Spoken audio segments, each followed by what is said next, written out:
Topic is transcription. What is mean by transcription? हम लोगों ने इसके पहले कंसिडर किया था कि प्रोटीन सिंथेसिस में दो स्टेप्स है. पहली स्टेप थी ट्रांसक्रिप्शन और दूसरी स्टेप है ट्रांसलेशन. तो first step transcription means what? Transcription means अगर हम लोग कंसिडर करते हैं तो as per definition the process of copying of genetic information. क्या कॉपी करता है? Genetic information from one strand of DNA into a single strand of RNA. Transcript is called as transcription. ठीक है, इसको डायरेक्टली एमआरएनए कंसिडर नहीं किया जाता. ये रीजन मैं आपको बाद में बताती हूँ, लेकिन हम कंसिडर कर रहे हैं RNA transcript. It means that as per definition transcription means passing of information of protein synthesis from DNA template to RNA. This is called as process of transcription. अब प्रोसेस ऑफ ट्रांसक्रिप्शन के लिए जैसे central dogma में देखा था, the process is started from DNA and ends on the formation of polypeptide chain. मतलब यहाँ पर हमको एंजाइम की जरूरत पड़ती है और वो एंजाइम है RNA polymerase. RNA polymerase, it is a kind of important enzyme that just act over the DNA template. DNA का structure double stranded super helical structure है. It is a kind of long polynucleotide chain that is present inside the nucleus of an cell. ठीक है, cell के nucleus के अंदर DNA पाया जाता है. फिर इस डीएनए को पर्टिकुलर रीजन में अनवाइंड करना, उसमें उसको पॉलीमराइजेशन के लिए कंसिस्ट करना और formation of new mRNA start करना. All this functions perform by a specialised enzyme called as RNA polymerase. मतलब हमको ट्रांसक्रिप्शन के प्रोसेस के लिए एंजाइम लगता है आरएनए पॉलीमरेज. फिर आरएनए पॉलीमरेज लगने के बाद में whenever the process of transcription gets started, the process of transcription is started in case of prokaryotic cell as well as in case of eukaryotic cell. दोनों भी cell में protein synthesis होना है, मतलब पहले एमआरएनए बनेगा और प्रोसेस ऑफ ट्रांसक्रिप्शन होगा. तो प्रोसेस ऑफ ट्रांसक्रिप्शन जैसे as you all have knows that prokaryotes means what? Prokaryotes means the kind of cell those who do not have nucleus means primitive cells. अब primitive cell है मतलब उसका DNA कहाँ present है? तो भाई DNA present है साइटोप्लाज्म में and that DNA is known as nucleoid. क्या बोला जाता है उसको? Nucleoid. That nucleoid is responsible for the synthesis of RNA transcript and that nucleoid contain the complete genetic material of protein synthesis in case of prokaryote. Means the site of transcription in case of prokaryotes and the eukaryotes are differ one. In case of prokaryote, the site of transcription is cytoplasm. Means within the cytoplasm the process of transcription takes place and later on translation. Then in case of eukaryote का मतलब you मतलब well develop और carrion का मतलब nucleus. तो जिन organism में well develop nucleus है, that nucleus is present centrally inside the cell bounded by the double nuclear membrane. Those who are called as eukaryotes. In case of eukaryote nucleus present रहने की वजह से process of transcription nucleus के अंदर होता है and that process में हम उस पर्टिकुलर जेनेटिक मटेरियल को डीएनए कंसिडर करते हैं. We are not considered as nucleoid. हम उसको डीएनए कंसिडर करते हैं that is present inside the eukaryotic nucleus. ठीक है, तो site of transcription in case of eukaryote is nucleus and site of transcription in case of prokaryote it is cytoplasm. ये चीज आप लोगों को ध्यान में रखनी है एज पर एमसीक्यूज भी. और आगे अगर आप लोग नीट के लिए प्रिपेयर करते हो तो ऐसी छोटी छोटी चीजें पूछी जाती है. तो ट्रांसक्रिप्शन प्रोकैरियोट में साइटोप्लाज्म में और यूकैरियोट में न्यूक्लियस के अंदर होता है. मतलब यहाँ पर transfer of information central dogma के अकॉर्डिंग ही होगा. हमेशा इंफॉर्मेशन डीएनए टेम्पलेट से ली जाती है. Which one is called as template? देखो डीएनए के दो स्ट्रैंड कैसे हैं? कॉइल्ड है. जब अनकॉइल्ड होंगे तो कुछ इस तरीके से दिखाई देंगे. इन दो स्ट्रैंड में से एक स्ट्रैंड एक्ट होता है टेम्पलेट और ये टेम्पलेट रिस्पॉन्सिबल है किसके लिए? तो इंफॉर्मेशन को शेयर करने के लिए. मतलब इस पे प्रिपेयर होने वाला कॉम्प्लीमेंट्री स्ट्रैंड रहेगा RNA transcript. Means the genetic information passes from DNA to mRNA। कौन सी प्रोसेस से होगा? ट्रांसक्रिप्शन से। और ये mRNA अपने ऊपर राइबोसोम्स को अटैच करके पॉलीपेप्टाइड चेन बना लेता है। इस तरीके से ट्रांसक्रिप्शन की प्रोसेस में इंफॉर्मेशन का फ्लो यूनिडायरेक्शनल जाता है। Then this process of transcription generally occurs in G1 and the G2 phase of the cell cycle। G1 phase मतलब growth phase 1 और G2 phase मतलब growth phase 2। कब हो रहा है? सेल साइकिल के इंटर फेज में, एम फेज में नहीं होता, इंटर फेज में। It is the resting phase of a cell. At that time it is need to be prepare a lot of protein that is required for the cell division. Understood? हर particular cell division के लिए, replication of DNA के लिए और आगे की process के लिए सेल साइकिल में इंटरफेज आता है। और उस इंटरफेज में G1 और G2 फेज में जनरली ये ट्रांसक्रिप्शन की प्रोसेस ऑकर होती है। Afterward DNA has two sides. देखो ये जो टेम्पलेट है हम इसको ट्रांसक्रिप्शन यूनिट कंसीडर करते हैं। ट्रांसक्रिप्शन यूनिट मतलब जिसके ऊपर आरएनए ट्रांसक्रिप्ट होना है, जो अपनी जेनेटिक इंफॉर्मेशन देगा। किसके लिए? प्रोटीन सिंथेसिस के लिए। फिर डीएनए के पर्टिकुलर सेगमेंट के, इस पर्टिकुलर सेगमेंट पे दो एंड, एक जहां से प्रोसेस स्टार्ट हो, we are consider that promoter. क्या कंसिडर कर रहे हैं उसको? Promoter. Promoter means that particular part act as the और start the initiation of formation of RNA. And the second one is called as terminator. कितने part है यहाँ पर? दो पार्ट, एक है प्रमोटर और दूसरा है terminator. Means the process of transcription start at a promoter site and the process of transcription ends at a terminator site। understood ना? डीएनए के इस सेगमेंट पे दो साइट, एक प्रमोटर और दूसरा टर्मिनेटर। प्रमोटर हमेशा प्रोसेस स्टार्ट करवाता है, टर्मिनेटर हमेशा प्रोसेस को स्टॉप कर देता है। ठीक है?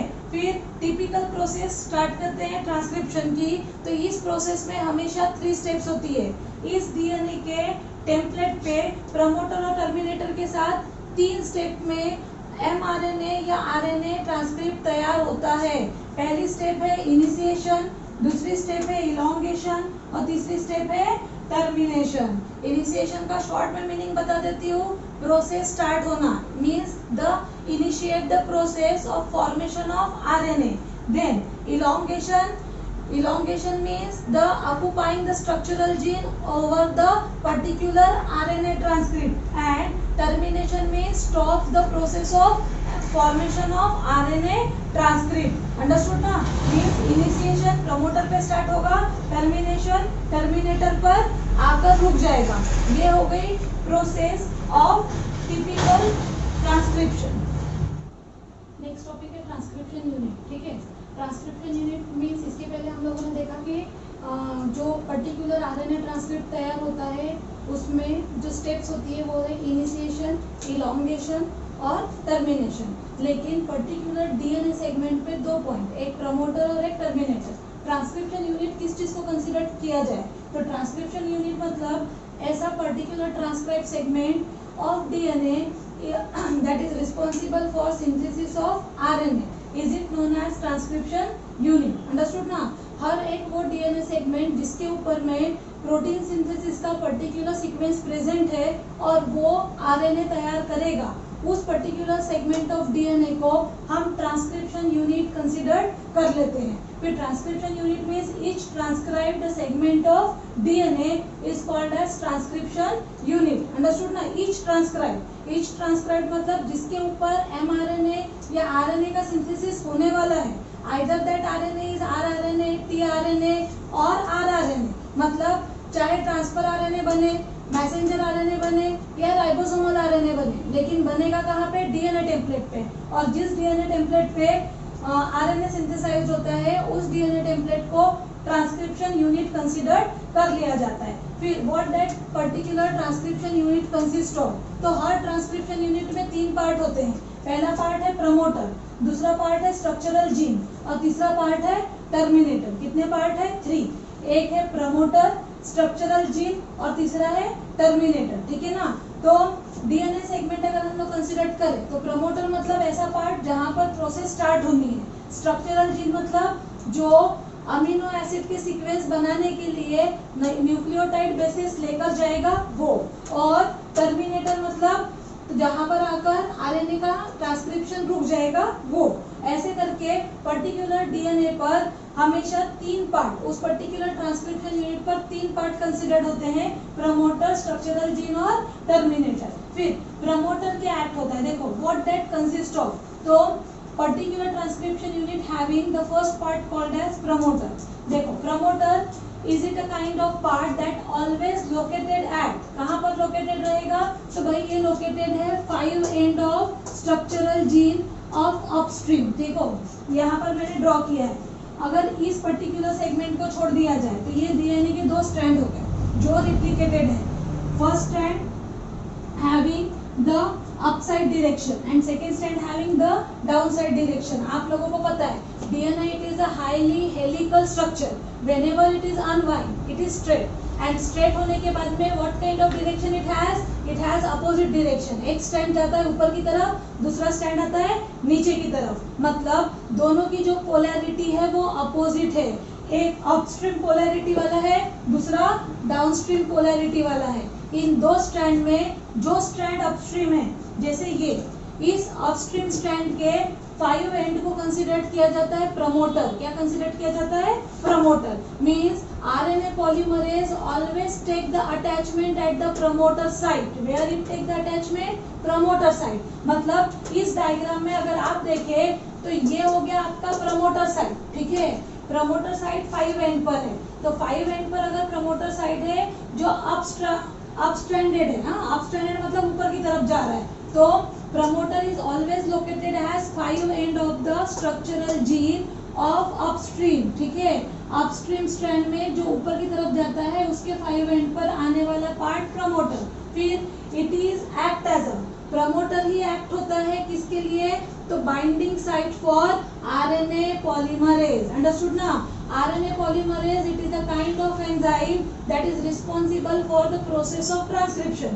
Because of that, it is need to be bind at the DNA end. तो DNA end पर हमेशा ये एंजाइम का बाइंडिंग साइट होता है प्रमोटर, और प्रमोटर है 5 एंड पे, मतलब 5 एंड भी किसका बाइंडिंग साइट है, तो RNA polymerase का। अंडरस्टूड ना। मतलब यहाँ पर that process DNA dependent on which kind of enzyme, RNA polymerase. Then afterward एक चीज और ध्यान में रखिए, अगर ये यूकैरियोटिक सेल का डीएनए है, जैसे यहाँ पे मैंने डायरेक्टली ड्रॉ किया है, तो ये यूकैरियोट का, यूकैरियोट में प्रमोटर साइट पे RNA polymerase directly bind up हो जाता है। मतलब ये पर्टिकुलर प्रमोटर साइट प्रोवाइड करता है, it providing the space for binding the RNA polymerase over the that particular structural gene. But in case of prokaryotic cell, इस enzyme को recognise करने के लिए, ठीक है ना, the enzyme recognises the promoter.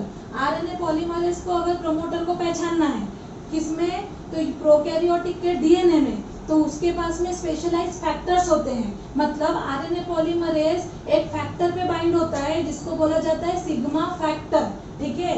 ये सिग्मा फैक्टर सब यूनिट अपने ऊपर आरएनए पॉलीमरेज को बाइंड करता है, और बाइंड करने के बाद ये प्रमोटर के ऊपर बाइंड हो जाता है। मतलब आरएनए पॉलीमरेज डायरेक्टली प्रमोटर को सर्च नहीं कर पाता, तो ऐसे समय कौन सर्च करता है, सिग्मा फैक्टर। लेकिन किन में, प्रोकैरियोट में। और किस में डायरेक्टली बनता है, यूकैरियोटिक में। मतलब हम में डायरेक्टली बनता है, और बैक्टीरियल सेल में ये बनता है कहाँ पर, तो सिग्मा फैक्टर में, और फिर जाकर लगता है प्रमोटर के ऊपर।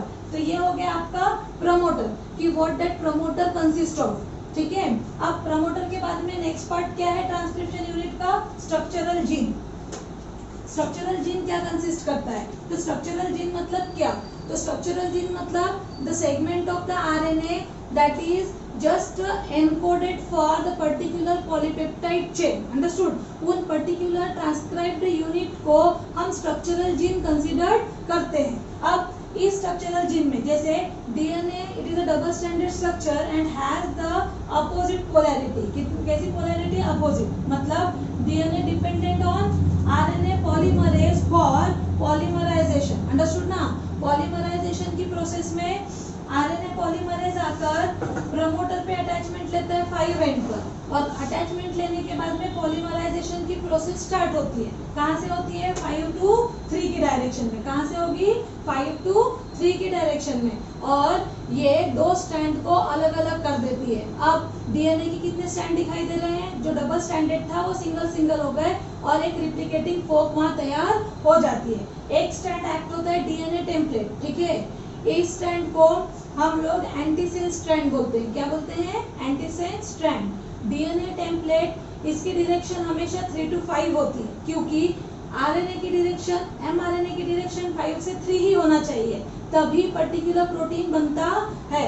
इसीलिए डीएनए टेम्पलेट को बोला जाता है एंटीसेंस स्ट्रैंड, और इस पे आरएनए का सिंथेसिस होता है। मतलब इस पे रहने वाला जेनेटिक मटेरियल का कॉम्प्लीमेंट्री स्ट्रैंड होता है आरएनए, और जो दूसरा स्ट्रैंड होता है उस स्ट्रैंड को बोला जाता है कोडिंग स्ट्रैंड, जिसकी डायरेक्शन है 5 to 3। क्या डायरेक्शन है?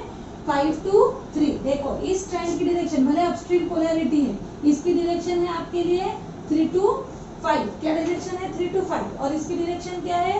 5 to 3। ये है कोडिंग स्ट्रैंड, इसको बोलते हैं सेंस स्ट्रैंड। कौन सा स्ट्रैंड बोला जाता है? सेंस। सेंस स्ट्रैंड का मतलब क्या? तो भाई इसके ऊपर में जो कुछ भी न्यूक्लियोटाइड बेसेस है, ये न्यूक्लियोटाइड बेसेस सेम होते हैं। किसके ऊपर? आरएनए के ऊपर। Means they both are always same. किसका कॉम्प्लीमेंट्री है? टेम्पलेट का। मतलब बनना किसके ऊपर है? आरएनए इस टेम्पलेट के ऊपर, जिसकी डायरेक्शन है 3 to 5। देखो यहाँ दिया है टेम्पलेट, डायरेक्शन है 3 to 5। इस स्ट्रैंड के ऊपर आरएनए तैयार होता है, और ये जो आरएनए तैयार होगा वो हमेशा इसका कॉम्प्लीमेंट्री होता है। अंडरस्टूड ना? कोडिंग स्ट्रैंड के जैसा सेम। ये कोडिंग स्ट्रैंड और आरएनए सेम होता है, but the difference is that, आपको पता है डीऑक्सीराइबोस न्यूक्लिक एसिड और राइबोन्यूक्लिक एसिड में क्या फर्क है? डीऑक्सीराइबोन्यूक्लिक एसिड के नाइट्रोजन बेसेस 4 न्यूक्लियोटाइड, इसमें भी 4 न्यूक्लियोटाइड, लेकिन यहाँ पर एडेनाइन के साथ थाइमिन बनता है। किसमें? डीएनए में। और यहाँ पर एडेनाइन के साथ यूरेसिल बनता है। मतलब न्यूक्लियस के न्यूक्लियोप्लाज्म में से, अंडरस्टूड ना, पूल में से जो न्यूक्लियोटाइड लिए जाते हैं उसमें थाइमिन को रिप्लेस करके लिया जाता है यूरेसिल। तो फिर इस आरएनए में और इस कोडिंग स्ट्रैंड में फर्क सिर्फ इतना है कि यहाँ पर टी है और यहाँ पर यू है। क्या है? यहाँ पर टी है और यहाँ पर यू है। मतलब ATGC ये इनका न्यूक्लियोटाइड हो गया, और यू और G और C ये इसका न्यूक्लियोटाइड हो जाता है। ठीक है, इसके ये हो गया आपका स्ट्रक्चरल जीन। अंडरस्टूड ना? स्ट्रक्चरल जीन किसके जैसा है? फिर सेंस स्ट्रैंड के जैसा। फिर नेक्स्ट आते हैं किसके ऊपर? टर्मिनेटर के ऊपर। Terminator means what? Terminator means the end point of the that particular process of termination. किसको बोलते हैं? Terminator means the site eight which the RNA synthesis stop is it called terminator. And terminator it is always present at the, अगर promoter 5 and पर है upstream के, तो terminator कहाँ रहेगा? 3 एंड पर। कहाँ रहेगा? 3 एंड पर। मतलब टर्मिनेटर कहाँ प्रेजेंट है? 3 एंड पर। तो terminator is always present at 3 end. Here the process of RNA synthesis get stop and the again RNA polymerase get released. Understood? अगर ये आरएनए पॉलीमरेज कहाँ पर है? प्रोकैरियोटिक सेल से रिलीज होता है, तो टर्मिनेटर पे सिग्मा फैक्टर के जैसा ही आरएचओ फैक्टर होता है। कौन सा फैक्टर होता है? आरएचओ। मैं आगे आपको ट्रांसक्रिप्शन में बताऊंगी। आरएचओ फैक्टर होता है जिससे प्रोसेस रुक जाती है। लेकिन अगर यूकैरियोट है तो टर्मिनेशन की प्रोसेस टर्मिनेटर पे आने के बाद खुद ब खुद स्टॉप हो जाती है, and after stopping the process that RNA transcript remove from the DNA and RNA polymerase is also removed inside the nucleoplasm. Because of that, that particular strand of DNA again get joined and again get form the helical structure. Understood? ये terminator के ऊपर होने वाली process है। फिर यहाँ पे important enzyme कौन सा था? आरएनए पॉलीमरेज, क्योंकि उसने क्या बनाया? आरएनए। किसके ऊपर बनाया? डीएनए के ऊपर। प्रमोटर पे आने के बाद निकला हुआ RNA is it not considered to be the proceed RNA? जो आरएनए निकला है it is called as RNA transcript. Understood? सिर्फ फर्क इतना है, कहाँ ध्यान रखना है? प्रोकैरियोटिक सेल है तो वहां पर निकलने वाला आरएनए प्राइमरी आरएनए या आरएनए ट्रांसक्रिप्ट मतलब प्रोसीड आरएनए है, फाइनल आरएनए। ये किसी प्रोसेसिंग के लिए जाने वाला है क्या? नहीं, इसके ऊपर कोई भी इंट्रॉन्स नहीं होते, नो इंट्रॉन्स, बिकॉज प्रोकैरियोट में हमेशा एक ही टाइप का आरएनए पॉलीमरेज है। ये आरएनए पॉलीमरेज तीनों टाइप के आरएनए बनाता है, rRNA, mRNA and tRNA. Because of that there is no intron at all. फिर यहाँ से निकलने वाला ये आरएनए हमेशा एमआरएनए या यही प्रोसीड आरएनए कंसीडर कर लिया जा सकता है। लेकिन अगर यही आरएनए यूकैरियोटिक सेल में निकले तो यूकैरियोटिक सेल में 3 टाइप के आरएनए पॉलीमरेज होते हैं, RNA polymerase 1, 2 and 3। Because of that जो आरएनए प्राइमरी आरएनए तैयार होता है कहाँ पर? यहाँ पर आरएनए ट्रांसक्रिप्ट, उसको प्रोसीड करना पड़ता है आगे की प्रोसेस के लिए। हम वो नेक्स्ट वीडियो में देखेंगे। लेकिन आरएनए पॉलीमरेज 3 पॉलीमरेज का क्या काम? तो RNA polymerase 1 it is responsible for the synthesis of rRNA, ribosomal RNA. क्या बनाता है? राइबोसोमल। आरएनए पॉलीमरेज 2 ये बनाता है एमआरएनए, मतलब मैसेंजर आरएनए, और ये बनाता है एचएनआरएनए, मतलब हेट्रोजीनियस न्यूक्लियर आरएनए। और आरएनए पॉलीमरेज 3 बनाता है तो स्मॉल न्यूक्लियर आरएनए और टीआरएनए। इस वजह से जो आरएनए निकला भाई वो एमआरएनए है या नहीं, इसको प्रोसेस के लिए आगे छोड़ा जाता है। And afterward the process of transcription is carried out.